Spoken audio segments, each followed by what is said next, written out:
So ayan guys, ito yung kanilang sign up form. Napakasimple ng Gogoro. So kailangan nandito ay cellphone number, tapos password lang, tapos click lang to register. Click natin. Tapos click natin tong login. Yan, login tayo. Sabi dito, the most advanced energy platform for electric two wheels. Yan, advanced daw to.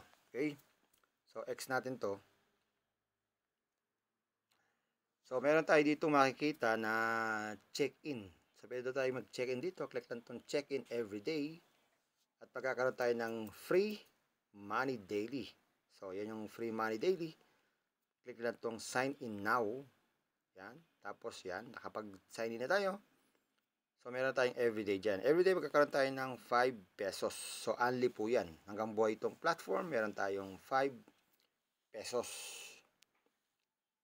So, maliban dyan, wala na ibang libre. Kailangan natin mag-invest sa Gogoro para tayo kumita. Ang minimum investment daw nila ay 500 pesos. Kikita daw ito ng 50 pesos every day. Sa loob ng 60 days, ang susunod sa 500 ay 1,000 na agad. Pero 100 naman ang daily niyan. Good for 60 days din. Ang susunod dyan ay 2,500. 250 naman po every day. Good for 60 days. Meron pang iba, kaya lang medyo mataas na sila. Pero 70 days na sila. Yan. So ito yung bagong application ngayon. Asa sa inyo yan kung kayo po yung mag-i-invest dito.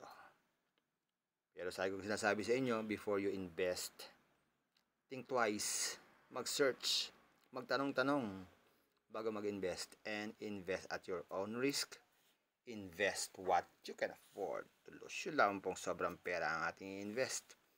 Huwag natin pakabayan pamilibigas, pamiling ulang pan-tuition fee, at lalo na, huwag po tayong mangungutang. Kung wala tayong pang-invest, manatili po tayo sa free.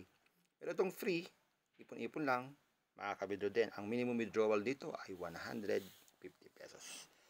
So, ingat lagi. Bye-bye. Ingat lagi sa pag-invest. Bye.